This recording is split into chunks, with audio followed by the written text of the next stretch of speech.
April 27, 2011. Sirens scream through a small rural town in Mississippi.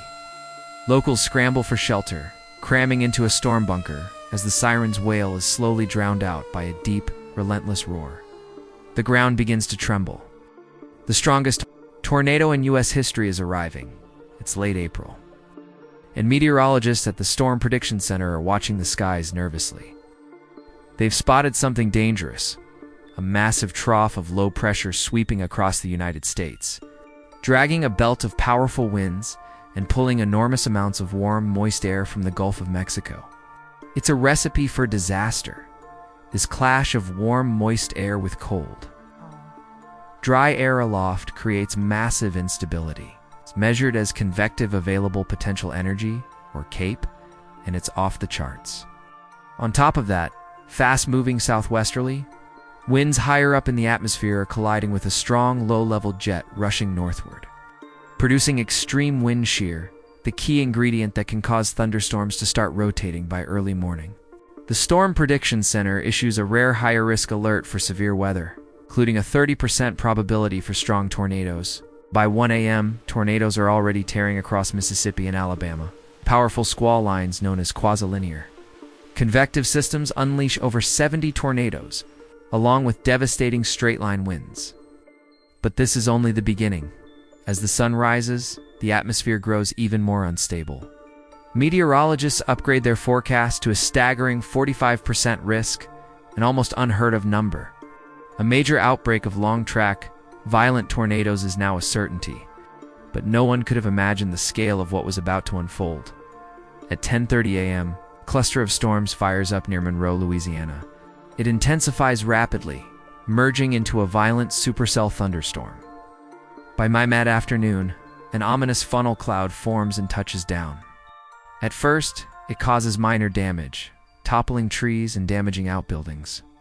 But within minutes, the tornado explodes in strength, destroying mobile homes and flattening entire forests as it barrels. Northeast at over 60 miles per hour, locals begin recording the approaching monster. In the small communities of Encore and Dixieland, J-Rogue films the roaring tornado before fleeing. When his family returns, their home is gone. As the tornado strengthens to EF3 intensity, it leaves a raw, visible scar in the earth. Worst is still to come. At 3:19 p.m., National Weather Service issues a rare, strongly worded tornado warning. The tornado, now a large and extremely dangerous wedge, is heading towards Smithville, Mississippi. After crossing County Road 159, it intensifies dramatically, debarking trees and sweeping away well-built homes down to bare foundations. In some places, it even rips up the earth itself, leaving a swath of raw, gouged ground nearly a mile long in under 2 seconds. Local resident Greg Lambert snaps a photo of the massive wedge as it passes north of him. A few miles away, 55-year-old Lynn Davis is driving south on Highway 45 alternate in his white pickup, headed to check on a friend's storm damage. On a phone call, he utters a chilling line. "It looks like a tornado." The call abruptly drops. A truck driver behind Lynn watches in horror as the tornado peels his pickup from the road and hurls it hundreds of feet into the sky. Trapped in the storm's grip, Lynn's truck orbits the vortex before crashing down miles away, killing him on impact. His truck traveled an astonishing 1.7 miles through the air, the farthest a vehicle has ever been thrown by a tornado. Over the next 10 miles, the tornado devastates homes before finally dissipating at 3:39 p.m., claiming 4 lives. But far worse is brewing as that tornado weakens. The parent supercell drifts toward a dangerous thermal boundary left by earlier storms. This saturated air and shifting winds would dramatically lower the storm's base and amplify its already extreme rotation.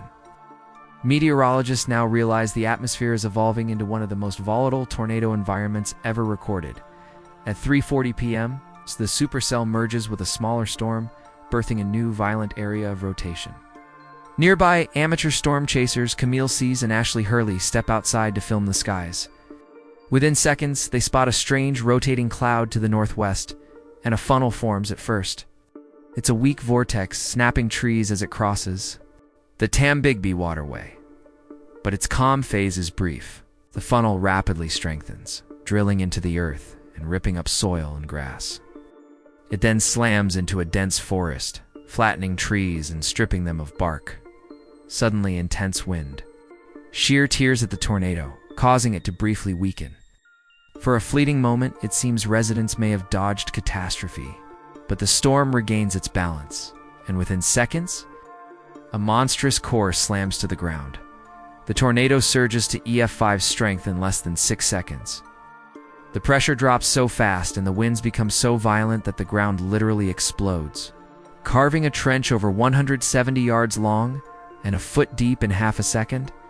Traveling northeast at 63 miles per hour, it now has its sights on Smithville, Mississippi, 3/4 of a mile away.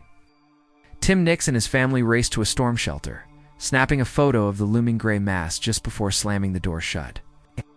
Tornado hits Davis Road and Highway 25, sweeping away to mobile homes and a bed and breakfast, shredding them into tiny fragments. 3 people are thrown into the air. A mother and daughter land in a nearby culvert and miraculously survive. Though badly injured, the 3rd victim, thrown from the bed and breakfast, is killed instantly. Nearby, 3 large vehicles, an RV, and 2 semi-trucks are launched by the tornado. One semi carrying 65-foot steel pipes vanishes inside the vortex and is never seen again at a nearby lock and dam. Workers capture the moment as the tornado morphs into a gigantic wedge, hurling debris for miles. In less than 23 seconds, it's grown from a cone to a monster. 85-year-old Jesse Cox. Sheltering at home is overtaken by the storm. His house is obliterated, reduced to debris no bigger than a splinter. The winds are so intense that his home's concrete foundation is lifted and shifted, and sadly, Jesse loses his life. The tornado carves a path through Smithville, pulverizing home after home. Jimmy turns into a driveway when, without warning, his car windows implode. His vehicle is lifted into the air like a toy, tossed violently before crashing back to the road. Against all odds, Jimmy survives, though a severe head wound from flying debris leaves him bloodied and dazed. Others are not as lucky. 3 more lives are lost in an instant as homes are shredded by the storm at one of the destroyed houses. A red Ford Explorer is sucked into the swirling vortex, becoming a deadly projectile as it hurtles through the sky. The tornado, now gaining strength, unleashes unspeakable destruction. Homes are obliterated, vehicles reduced to twisted heaps of metal, and a powerful suction tears curtains from the ceilings of nearby houses.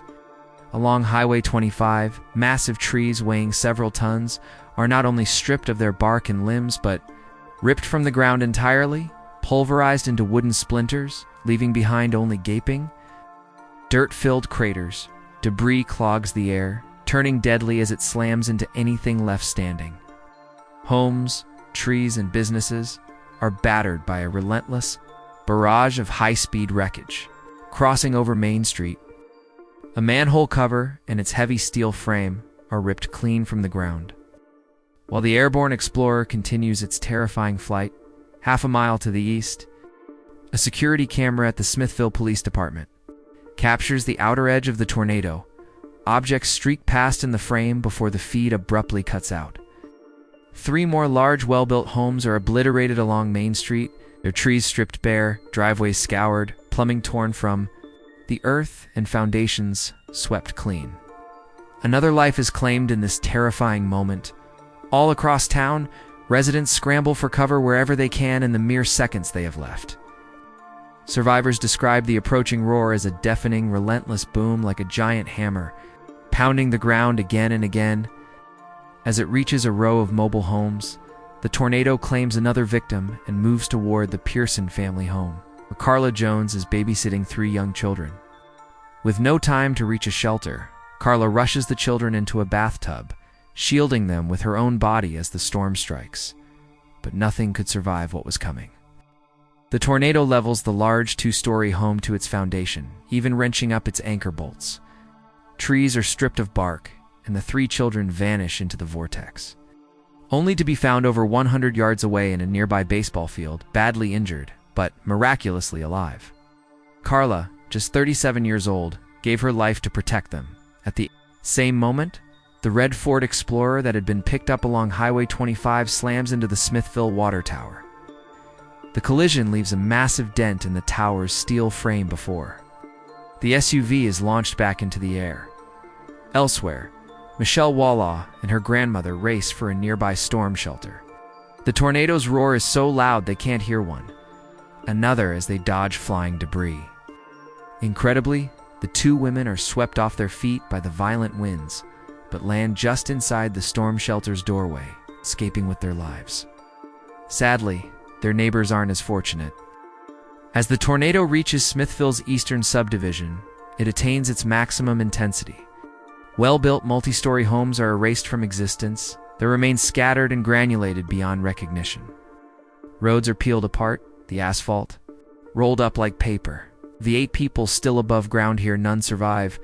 The storm continues, carving a devastating path through town. It crosses Monroe Street and reaches the Smithville Cemetery and Funeral Home, where tombstones are ripped from the earth, and the brick funeral home is ground into fine powder. All that remains is a concrete slab. Nearby, the mangled remains of the red SUV lie in a ditch after a mile-long airborne journey through the storm. Emerging from the wreckage, a man records the monstrous tornado with his phone, its terrifying roar audible for miles. In less than 2 minutes, the entire northern half of Smithville is gone, a shattered, apocalyptic wasteland. 16 lives are lost in those moments, but the tornado isn't done. At 3:47 p.m., the twister finally leaves Smithville, carving a path through forested terrain as it grows to nearly a mile wide. Entire woodlands are flattened. This damage remains among the worst vegetation devastation ever recorded by a tornado. Elsewhere, Darnell Collins, desperate to locate her daughter Camille, who had captured the tornado's first appearance on video, steps outside and records the storm herself as it passes by, capturing what would become the most iconic image of the Smithville tornado, crossing the Alabama state line. The tornado shifts its track, sparing the already devastated town of Hackleburg by mere miles. But it threatens rural homes in its new path. On a back porch, Scott Smith films the tornado as it crosses Interstate 22. Debris swirling ominously through the sky. The tornado regains strength, heading for Highway 19 on County Road 157. Dave Foster records the growing wedge tornado as it obliterates a large family home along Highway 19, killing 6 people inside as the structure collapses upon them. The storm races on at nearly 70 miles per hour. Regaining its violent course, it parallels Highway 20. Thousands of trees are stripped bare and leveled, the ground beneath them gouged and torn. A cluster of manufactured homes and nearby vehicles are obliterated, reduced to twisted fragments scattered through the ruined forest. Among the victims is 51-year-old Rodney Abels, killed as the tornado consumes his home. Moments later, his wife, Sheila, a survivor of Hackleburg's earlier EF5 tornado, returns to find nothing left but a bare concrete slab. For miles more, the tornado maintains its incredible intensity, devastating trees and isolated structures as it travels through the countryside. Eventually, it begins to weaken and dissipates 2 miles east of Hodges, Alabama.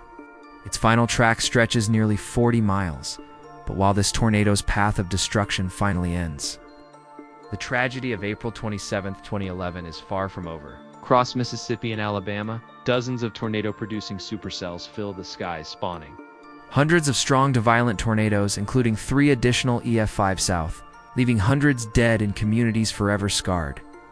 In Smithville, survivors emerge into a hellish landscape. 23 people are dead, many others severely injured, and nearly everything familiar has vanished. The tornado scoured trenches into the ground, hurled vehicles for miles, flattened forests, and ground homes to dust, all while moving at over 60 miles per hour. To this day, many experts regard the Smithville tornado as the strongest ever recorded. 14 years later, the people of this small northern Mississippi town remember that tragic afternoon, a reminder of nature's unimaginable power.